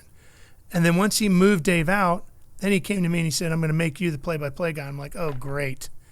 This is like, you know, terrible, because there's no way I can come in and replace a legend like that. It's not. Right. It's just bad all the way around. The shoes to fill are just it's huge. Ridiculous. Nobody's going to like this." And I didn't want to do it to my buddy because Dave was a friend. And so Dave and I had talked, and he knew I had nothing to do with it. And we were good, so I felt better about that. But still, there was, of course, blowback from the fans. "Oh, where's Big Mac and all this, and who's Sheheen, and he's a sprint car guy and all that." So I'm weathering the storm. I go to Englishtown, and I'm walking across the staging lanes, and Don Perdome is going the other way. And he sees me, and he turns, and he comes walking towards me. And I thought, oh, man, Snake's going to let me have it about something I did wrong. And I thought, oh, this is going to hurt. Because would he do that? I don't know. Well, I didn't know. I mean, he was a hero. Gotcha. To me, growing up, he was one of my all-time favorites, but I just thought, I don't want him to say anything negative, right? Because they always say don't meet your heroes because you don't want anything to go wrong, right? And he walked up and he goes, hey, kid. I'm like, hey, Snake, what's up? He's like, you're doing a great job. Just hang in there. Keep doing what you're doing. Everything's going to work out. I was like, oh, my God. Thank you, Snake. Here's a guy that is drag racing. He is everything that drag racing is. Right. And you get support like that from him. He didn't have to do that, to get that kind of support from him at that moment was huge, just huge. Was it the same feeling but reversed when you were taken off the Outlaws on TNN and they put Eli Gold in your place? Because I was one of those people like, why are they putting a NASCAR guy on sprint car stuff? Yeah, I wasn't happy about that. I mean, it was, I don't know, has the statute of limitations run out to talk about it? It was at least 20 years ago, right? Oh, every bit of that, probably, yeah. Yeah, I was doing ASA and the Outlaws back then, and Eli was doing NASCAR, and that's when NASCAR went away from TNN. And, of course, I was doing the pits on the NASCAR stuff on TNN back then, too, with Glenn and all those guys. Don't read the menu. Don't read the menu, just order. We'll touch on that story in a minute. And they had to figure out where everybody was going to go, who was going to do what, and they gave Eli the choice. He could either do ASA or he could do World of Outlaws, and he chose the Outlaws because at the time the Outlaws were a bigger deal. Ah, so they gave him a choice. Yeah, he gave him a choice, and he chose the Outlaws. It's an opportunity not many of us as talent get a chance with anymore to choose which series we want to be in. Well, nowadays we're lucky to get hired. He was under a big contract there, and so they had to put him somewhere, and they gave him the opportunity, and he picked the Outlaws. Yeah, I was definitely frustrated over that because I loved ASA, and it worked out okay. I mean, we had a great run at ASA. That was a pretty spectacular era of ASA racing back then, look at all the guys that came out of there and went on to NASCAR. Had Johnny Benson and Sauter and Jeff Neal and so many guys. Yeah, even Jimmy Johnson. He was the early starting. He was at the tail end of that. Same thing with David Stremme. David Stremme was the tail end of it too. Yeah, there was a lot of guys that came out of there at that point. That Tony Roper was another one. Yeah, guys that came out. You've always been a huge fan of Indy over the years. Oh, yeah. What did you think of the Cup cars on the road course this past weekend? Well, I love Indianapolis. The venue is incredible. So much history there. Every time you go through the tunnel and you come into the infield, it's just oozing of history. And I've been fortunate to do the 500 there numerous times. Brickyard, MotoGP. I've seen Indy cars on the road course there. I love all of it. I just love going to the Speedway. My favorite by far, though, is the 500. There's nothing like that. I'm okay with running the road course. I even did Formula One there on the road course. And I'm okay with the road course. I think it's good to use the facility for more things, bring more fans out there to hopefully get them to come see the 500. To me, everything they do there is just about continuing to build towards the 500. So I think NASCAR on the oval struggles some. So I think maybe on the road course they can put on a better show. Really? You think so? Yeah, I think they can get a little more aggressive and lean on each other and race a little bit harder. What about the traditionalists out there that, want to see the Brickyard 400? Well, I think just by the fact that there is a Brickyard 400 at Indy means that tradition has gone out the window. Mm-hmm. Tradition is nothing but an Indy car on an oval there. That's the real tradition, right? I get it. So we've changed that up pretty good. Now I think you're just doing whatever you can to provide the best venue for the motorsport to entertain the crowd. And I think there was a few years where racing on the oval with the Cup cars wasn't as good as everybody wanted it to be. Mm-hmm. So I think maybe the road course has provided some pretty good racing there. What about the Chicago road course coming up? I mean, there's hype around that. There is. You are a road. I mean, you're a fan of road course racing. Oh yeah. I think road course racing with NASCAR can be really good. I mean, street course too. The stuff at Sonoma has been fantastic over the last few years, and Watkins Glen can be a really good show. I don't have a problem with a road course. I don't even have a problem with a street circuit. I'm not sure why Chicago was such an important market for them. I know it's a big city and all, but Chicago does have its issues right now. And I don't know if that's going to make it hard to sell those tickets to get people to come visit Chicago right now. But I like the idea of seeing Cup cars on a street circuit. I think that's got some potential to it. And I don't know if there's a better venue than Chicago anyway. The circuit that I saw, we'll have to see how it plays out. Mm-hmm. It wasn't the most intriguing of designs just on paper, but you don't know how it's going to race. Do you think the fact that the Cup cars now are, well, they're more like a road course car than they've ever been? Do you think they're very versatile? Right. Do you think now that has made the value, I shouldn't say the value, but the show of the road course racing better with this? Well, what we've learned from this new generation car is it's incredibly durable and tough. Mm-hmm. It can take a beating and keep on going, right? And we've seen some guys really wall a car and drive away and continue on to the checkered flag. So that's a perfect design for a road course where these guys can really lean on each other. Road course racing is very much now like what short track racing was, right? You got to drive it the same way. You got to lean on the guy. 8 wheels turn better than 4. And on the road course, you got to be able to do that. On the street circuit, you're really going to need to do that because there's no runoff room. Mm-hmm. It's just barriers. So guys are going to be rubbing up against those barriers everywhere, and we want them to be able to keep going so we have a full field all the way at the end. Changing gears really quick, before we went on air, you said that you had a funny Dale Earnhardt story for me. You were Dale's PR guy for a while. Not a lot of people knew that. No. So you got some funny ones. Yeah, so when I first moved to Charlotte, that all came about because when I was working with Sonoma at Sears Point, doing some PA announcing, they had me working as a PR guy for the track. And so one of the things I had to do when the Cup cars are coming there for the very first time, I was at 89, I think it was.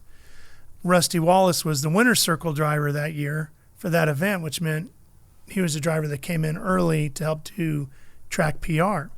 So I had to book all these media events for Rusty to go to, and Rusty came in with his PR guy by the name of Benny Ertel. And Benny and I and Rusty, I ran them all around Northern California, luncheons in San Francisco, things in Sacramento, all this stuff to get PR hype for the event. Well, by the time the weekend was over, Benny offered me a job in Charlotte. He goes, why don't you move to Charlotte, come to work with us at our agency, which was On Track Performance. And we've got Dale Earnhardt, Rusty, Mark Martin, Kenny Schrader, all these guys, Davey Allison, we'll get you work with all of them on the PR side. I'm like, well, that's really interesting, but I really want to do this TV stuff. And they were like, well, we'll tell you what. We'll let you do the PA announcing, the radio stuff with MRN, because I was doing some of that then. And any TV stuff, as long as it doesn't conflict with something you'd have to do on the PR side. And I knew I had to get to Charlotte because that's where everything was cooking.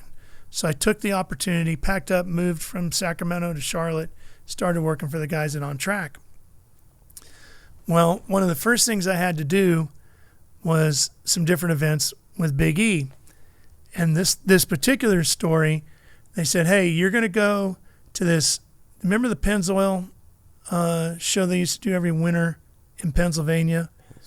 Oh, yeah, in King of Prussia, Pennsylvania. Yes, I'm trying to remember. Miller Motorsports. The Miller Motorsports show. The Pennzoil was a big sponsor of that, right? Right. They still do the show. Yeah. Right. So that was a big deal back then. And this one year, Dale was going to be appearing at the show. This would have been 1990, probably like January 1990. It was a great show because they had the most trophy girls walking around. Oh, that show. A lot of bikinis. I remember that. So they said to me, you're going to take the Suburban. Now, this is a guy who's never driven anything bigger than a sports car. You're going to get in the Suburban. You're going to drive through all these backcountry roads to Earnhardt's house, pick up Dale, and then you're going to get Harry Gant and his PR guy, and you're going to go to the little airport in Mooresville, get on Dale's plane. You guys are flying up to King of Prussia, doing the autograph session, and flying back. thinking, oh my gosh, this is going to be crazy. And I'm driving, right? Okay. So now I get in this, the morning of, I get in this Suburban, and I'm just, tooling along, trying not to take out everybody because this thing's huge, right? I find Earnhardt's house, get him in the truck. We get Harry, and we get Todd Drew, who was working with Harry at the time, and off we go. We're going to the airport. We're on this 2-lane backcountry road going through the Carolina countryside, and there's a hill, and we're starting to go up the hill. I'm just driving along. Earnhardt's in the passenger seat. Harry's right behind Big E, and Todd's behind me. Mm-hmm. All of a sudden, I hear the engine on the Suburban go, whoa, like that. Well, the thing's so heavy, it didn't accelerate. It just got louder, right? I look down. I'm like, what's going on? And I look. There's this leg stretched over the transmission tunnel from the passenger seat, and a size 12 cowboy boot planted firmly on top of my tennis shoe, and the accelerator is flat to the floor. And I look up, and there's a semi-truck in front of us closing rapidly. We're catching it. I looked at Earnhardt. He's got those gargoyles on. He never said a word to me. He just looked at me, and I could tell in his brain he's going, okay, California, what are you going to do? And I catch Harry in the rearview mirror, and he's just laughing, right? So I can't chicken out. If I chicken out, Earnhardt, I'm done. Right. I knew I was done, right? So I'm like, well, this is going to be big news one way or the other. So I just whip it out, double yellow line, right? I have no choice. Whip it out to the left, just get around the truck as it crests over the hill, pull it back to the right, and the car goes by going the other way. I can't make it up, Derek. Thread the needle. Just threaded the needle. Pull it back into the line, and I look right back at Earnhardt, and I'm like, I didn't say anything back to him. I just looked at him like, okay, Intimidator, I made it. Now what? He just took his foot off mine, pulled his leg back over in the passenger seat, looked back up the street, and never said a word to me. Till the day he died, we never talked about that moment. Really? Never once. Never once? Never once. So was that just him testing you? Absolutely, 100%. And that's what he did all the time. Mm-hmm. He always tested you. And there were guys in the media that I worked with that hated that about him, and there were guys in the media that I knew that loved that about him. And if you passed the test, you got something good out of it from him. You earned his respect. You earned opportunity for him to talk to you and give you stuff that he wouldn't give to others. And if you failed, man, you were done. You were done. And so I remember... He would smash your feet while you were interviewing him, right? Oh, he'd do all kinds of things. He would stomp on your feet or something, He'd do all kinds of things. Anything that was off camera. Yeah. We were at the Winston in Charlotte. I'm live on TNN, and I'm supposed to interview him out of the trailer before the Winston that night. Well, Kerry Earnhardt's running the ARCA race or the limited sportsman race, whatever was going on beforehand, and Dale missed the interview time because he was busy up in the holler watching the race. Well, the race finished, and he came running out. He remembered, and he's like, oh, man, Ralph, I'm so sorry I missed the interview. I'm like, dude, don't worry about it. It's Dale Earnhardt. They'll take you whenever you're ready.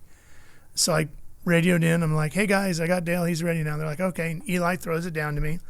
He's like, Ralph, you got Dale? Like, yeah, we're here, Eli. And there's these two girls standing there, just happen to be standing. He's like, girls, get in here, get in here. He's like, get your arms around him, Sheheen. I'm like, okay. So he's got his arm around one girl. I got my arm around the other. And I'm like, well, we're down here with Dale and a couple of our friends over here and just getting ready for the race. And he's like, okay, girls, we got to get to work now. You got to get out of here. And we got to talk with Ralph a little bit. He's just in a great mood. That was the thing about Dale at the Winston. Man, he thrived under those lights. Yeah. Those lights came on, that big money on the line, all that energy in the crowd. He was vibing the whole thing.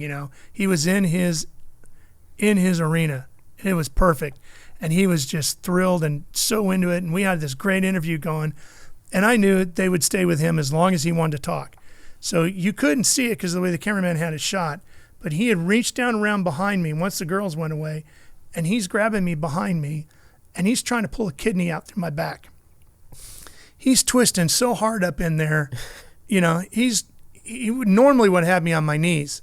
It hurt so bad. He's pinching, pinching and twisting. Yeah, he's trying to take a kidney out through my back. Yeah, but there's no way I'm gonna cave. So right. I just kept asking more questions, and he knew it, and he starts laughing because he knows I'm not gonna cave. And neither is he. And he's twisting harder and harder and harder, and I'm not giving in. The truck has no idea what's going on, but they're like, "Hey, Dale still wants to talk. Let's stay with it," because everybody wants to hear what he had to say.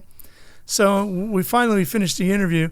And he turns and he goes to walk away. And I said, hey, by the way, and he goes, what? And he looks back. I go, stop pinching me. And he laughs. And he punched me in the shoulder and he walked off, But by passing that test, the very next year, now you got to go all the way to the next February, I'm at Daytona for CBS. Still hasn't won the 500. I'm walking, this is like the first day of Speed Weeks, and I'm walking through the garage, and here he comes the other way, and there's a horde of journalists with him. I mean, there's 100 guys around him. Everybody's asking the same question. When are you going to win? When are you going to win, right? And he's just got his head down, and he's walking, that Earnhardt walking, and he's just getting it, coming through the garage, going to the hauler. And I'm going the other way, and I'm not going to say anything. And I'm just doing my thing, and I'm walking. And just as he gets right to where I am, he reaches out to fist pump me. And I thought, oh, it's going to be a good Speed Weeks, man. I'm in. Right. Whatever I need, I'm in, right? So you go to the end of Speed Weeks. This is 97. And the big crash, Jeff Gordon wins. He gets out of the car. He gets back in the car, drives around. Remember the whole thing, right? Yeah. I'm on pit road. And they're like, hey, somebody's got to get Earnhardt. I got him. I'm in good. I got him. I go running, come back by the Goodyear building in the garage area, which was still there then. Smoldering number 3 car sitting off to the right over here. Media guys all around it. And in the middle of the pile stands Dale. And I just dive in with the microphone. We're live on CBS. I'm just, bulling my way through because we had the right of way. Right. Live TV goes first. Mm-hmm. And just as I went into the crowd, my cameraman told me that his battery had died and a new one was on its way. So I pop up into the middle, and Dale looks right at me and goes, what do you need? I said, well, we're still live on CBS, Dale. I said, I got to get an interview with you about the crash. I said, I'll go wherever you want to go. My cameraman's waiting on a battery. He goes, let's go to the hauler. I said, okay. So Dale walks by me, and as he goes to walk by me, and the media guys all start to kind of follow him. They start to kind of like close me out. Dale stops, reaches back, grabs me by my belt loop, Derek, and just yanks me through the crowd, just pulls me right with him. And I'm like, I got Dale. I'm screaming, I can't believe this is going on, right? Mm-hmm. And he pulls me all the way to his hauler, and he pulls this ice chest out, and he stands up on the ice chest, and I'm right there below him, and everybody's yelling questions at him. He's like, listen, I'm not answering any questions until I'm done with Ralph. When I'm done with him, then I'll answer all your questions. I'm like, oh my God, get that battery over here. We're ready to go. Finally, not only to get a battery, but they get a second cameraman. Now we got this amazing 2-camera shoot and all this media, and Dale's talking to me. And he leans over and he goes, well, what are they doing right now? I said, well, remember those Busch Beer commercials you shot in the off season? He goes, yeah. I said, well, you're walking down the back straightaway at Darlington right now selling Busch Beer. He goes, oh yeah. He starts telling me about the shoot that day. He had just flipped down the back straightaway. Right. Lost the Daytona 500 again. And he's telling me about shooting the Busch Beer commercial, right? So we come out of commercial break, and I'm like, okay, we're ready. He goes, all right, let's do this. So I ask him the question. He gives me this great answer about, what happened, and congrats to Jeff and all this sort of stuff. I'll just come back again next year, try it again. I'm like, okay, it's Dale Earnhardt, another disappointment here at Daytona, and send it back to Mike or whoever. Yeah, Mike was doing it. No, it was Ken. Ken Squire was still hosting back then. Throw it back to Ken, and off we go. So because I weathered the twisting storm, I got a fist pump and one of the greatest interviews of my career because I passed the test. Drivers don't really get that. They don't really do that relationship with the media much anymore.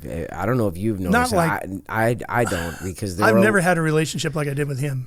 I mean, he was so unique. What was crazy about him was when he passed, I remember going to the funeral here in Charlotte, and everybody was there. You had to be invited, if you remember. You couldn't just show up.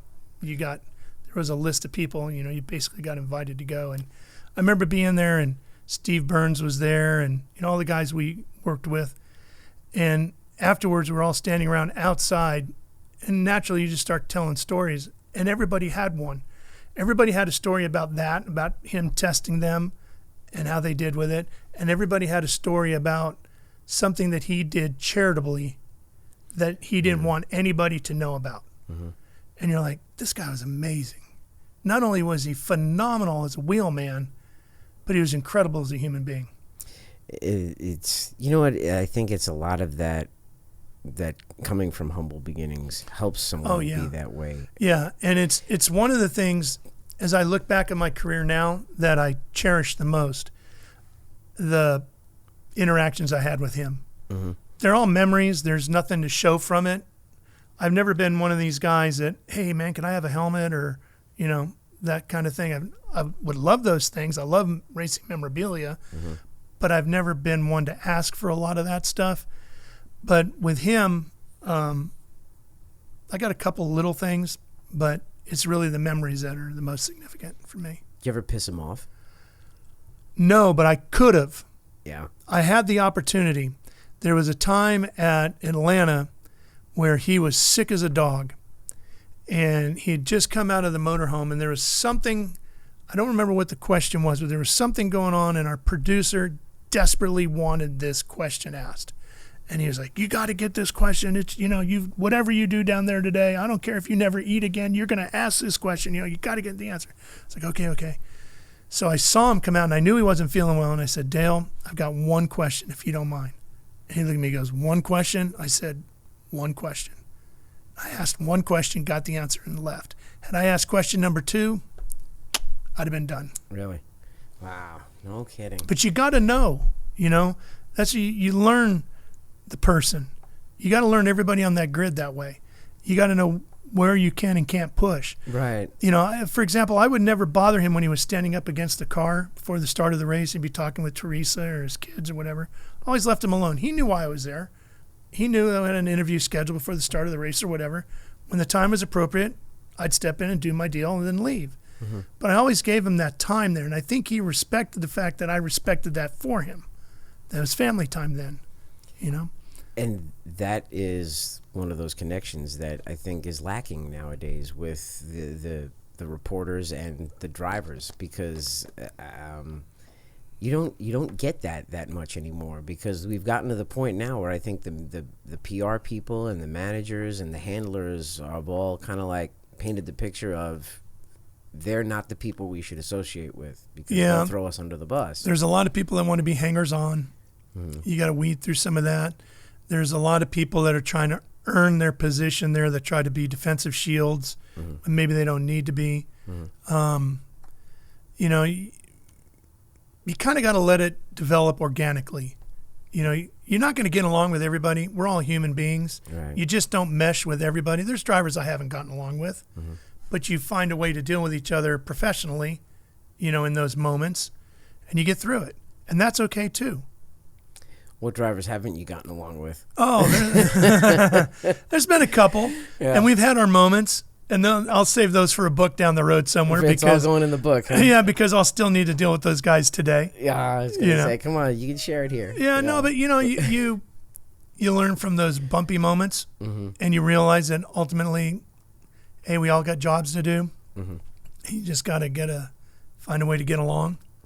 In a couple of weeks, we're going to have Jim Roller on the show, because we want to talk to people like yourself, like not just race car drivers. Wait, before you go down there, I'll give you one of those. Wait. So Smoke.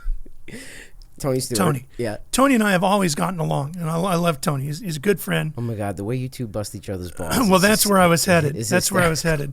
So, because I've shot you two doing it. Yeah, but that's where, one of the things Tony said to me years ago, and I understand this with these guys. Look, you're racing hard. It's 150 degrees inside that car. You're sweating like a pig. Your focus is razor sharp, and you've been doing it for 5 hours, and you just smacked the wall at 200 miles an hour. The last thing you want to do is talk to me. I get it, but you have to. That's why we're all here, right? It's my job now to ask you a question. So Tony said to me once, he says, you know what? He said, I appreciate that you give me just a minute, because I would always say to him before I would start on the air, I'd be like, you okay? Look at me. You okay? You good to go right now? And that quick 2 seconds of, it allowed him to catch his breath and gather his thought before I shoved the microphone in his face, right? And he appreciated that. And by doing that, it allowed him to give the answer he really wanted to give. Naturally, we all know he's not really okay. He just hit the wall at 200 miles an hour. Right. But he understands he's got to give a response to a question about why that just happened. So just doing that allowed that little bit of help for him, and it made a big difference in our interviews. But then he would have fun with me because of that, because he knew he could. So we're live on NBC at Indianapolis Raceway Park on a Brickyard 400 weekend. with a Busch race back then. This is when they would race the Cup race. They would qualify on Saturday. They'd all helicopter over to IRP, and they'd run the Busch race that night, right? So we're standing there, sun setting, getting ready to go. And we go live on NBC, and they come down to me for my interview with Tony, and I'm down here with Tony Stewart getting ready to go racing. Tony, how's the car tonight? Whatever I had to ask him, what's the strategy or whatever. And I put the microphone up in front of him. And he looks right at me, and he goes, what do you call that tint that you're now dyeing your hair with?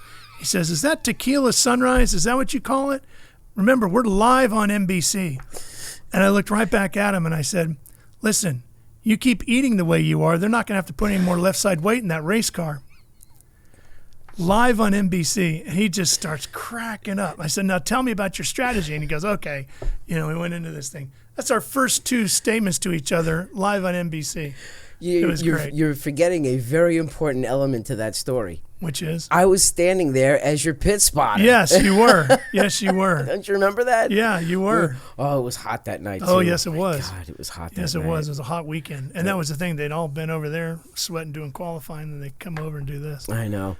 But getting back to Jim, we're going to have him on the show this week. Or not this week. Great but guy. Yeah. We have had other people in the business come on here. We've had Ken Martin, who's a historian, who also produced the historian. Yeah, produced Thursday Night Thunder. We had, got you coming on here. We had Mamba Smith, who does everything nowadays. But we're gonna have Jim on because he's just produced hundreds of shows, and I have said it's a rite of passage in this business to get your ass chewed out by Jim Roller. Oh yeah, you gotta give me one good story from him. Well, I saw him. I worked thousands of shows with Jim, and Jim was hugely inspirational in my career even happening, because you talk about people coming up asking, how can I get your job? I was doing a Trans Am race at Sonoma one year, Sears Point, and I saw Bob Varsha and Dave Despain and a guy I didn't know walking across the paddock, and I walked right up to Despain. I said, hey, Dave, I'm Ralph. How do I get your job? And fortunately, Dave and Bob took the time to answer, ask me some questions, and tell me some tips. And the other guy happened to be Jim Roller, who was producing that Trans Am race. And he handed me his business card, and he says, stay in touch. Let me know how things go. So when I got that first TV show a year or so later on ESPN from Del Mar, when I got home on Monday morning, because the race was on Sunday, I got home Monday. First person to call me was Jim Roller. Here's everything you did right. Here's everything you did wrong. Here's what you need to work on. And then let's try and get you this gig. And you can't, there's not enough money in the world to pay for that kind of help, right, when you're just starting. Mm-hmm. It was fantastic what he did. And then over the years, man, we've done all kinds of stuff together. Well, I can't wait to have him on the show, too. So the story you got to ask him is, we used to do a live 3-hour show on Sports Channel, me and Mike Hogwood. Oh, my God, I love Hogwood. God rest his soul, right? So Mike and I were the hosts, and it was kind of a Sports Center-y type show where we do news, but we would also have a race that night that had been cut down, and they would weave it in through the show. So like we'd do a segment, then you'd go to the race, then they'd come back, we'd do a segment, and then back to the race, kind of a thing. So it was pretty good. A lot of it was NASCAR, Busch Series stuff, modified stuff, Busch North, that type deal. So we would go in the morning and start writing the show. As you know, it takes all day to get a show like that written and put together and edited and all that. So we're in there, and I'm working away, typing, putting my stories together, and Jim comes running into the room where I'm sitting. He goes, where's the fire extinguisher? I said, I don't know, over there. He goes, good. He grabs it and disappears and runs out the door. I got back to typing, and I'm thinking, that's not normal. Why does he care about the fire extinguisher? And I get up, and I go walking out into the hall, and I immediately smell the smoke. I'm like, all right, Ro. I go down the hall. The studio is totally up in flames. I mean, raging inferno. Jim is on the floor, crawling on his hands and knees, trying to get to the desk to put the desk out, because it's the center of the fire. What had happened, and I'll let him tell the story later, there was a big, just like you have here, light hanging right over the desk, and the cover over the light got hot on the bulb, caught fire, and dropped down on the desk, and poof, it all went up. And the studio went up in flames, and the fire guys came, and they put the thing out. Great work by the fire department down there. And now the question was, can we do the show? Fire's out. Can we get the studio up? We were supposed to go on live at 7. So like, get back in there, write the show, and we'll just start figuring out where we are. So Hog and I and everybody else who's on the production side, we're back in there doing our deal.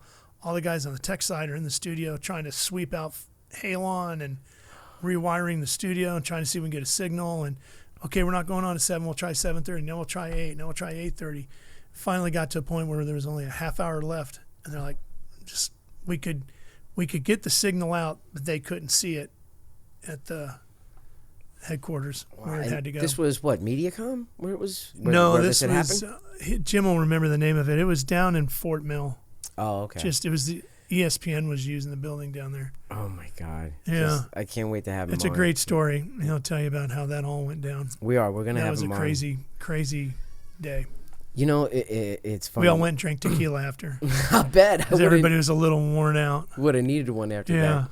You know, we're getting to the point where we're going to wrap it up, but it really has been a fun journey over the years, because when I moved down in 2001, my first day on the job, I was one of like the first people to walk into the room, and you were sitting there with Scott Keith, and you looked right up at me, and you were like, "You Derek?" I said, "Yeah." And you stood right up and you shook my hand. You're like, "How you doing? I'm Ralph." And it was one of those things that I took a huge amount of respect. I had a huge amount of respect for you for, because I'm nobody in this business at the time, you know, and I'm just a PA, second day on the job. And here is, you know, a guy that I grew up watching on TV, you know, come up and shake my hand and say, "Welcome aboard." Well, we're all nobodies. We're just, you know, fortunate to do what we do, you know, but it's no different than they say, you know, anybody, whether it's an athlete or a rock star, everybody puts their pants on the same way, right? You can't lose sight of that.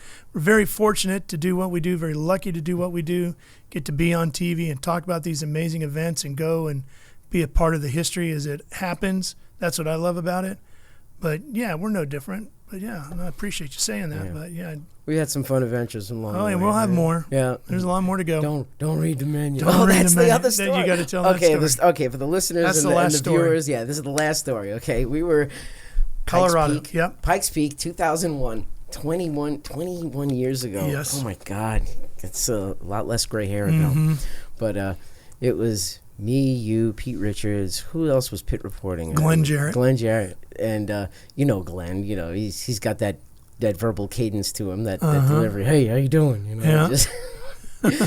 And Glenn. It had been a very long day. And he defined hangry. Yeah. Remember? Yeah. When he got hungry, he got pissed. Yeah. And we were sitting around at it was like an Olive Garden. Carrabba's. Yeah. We were at Carrabba's, and I had never been there before. You know, and I'm sitting there and I'm reading stuff on the menu, and Glenn orders, everyone else orders, and I asked him, like, what is that? Because I couldn't pronounce it, and he just pulled the menu down, and he goes, "Don't read the menu, just order. Fucking order. Don't read the menu, just fucking order." It was great. That was Glenn. It was classic. Classic Glenn. It was a good weekend, though. It was a fun weekend. But Ralph, thank you for coming on the show. Thanks for having me, Derek. I appreciate it. I hope you had fun. I would. I was really looking forward to coming to doing this with you, brother. And I mean that, brother, because we've been together for so many years. I know, right? So many more to go. I went to your wedding. Been around since before both of your kids were born, and now they're in college. Yeah. So, oh my God, man! I remember when they were just babies. Yeah. Now, we got to go earn some more gray hairs together. Yeah, we'll do it. I know. It looks like I got a lot more than you now. Your laps ahead. Thank you, though. Thanks for joining us. Thanks for having me. Look forward to doing it again. Ralph Sheheen joins us on the Derek Pernesiglio Show. I want to thank you all for tuning in, and as always, we'll see you the next time. Bye.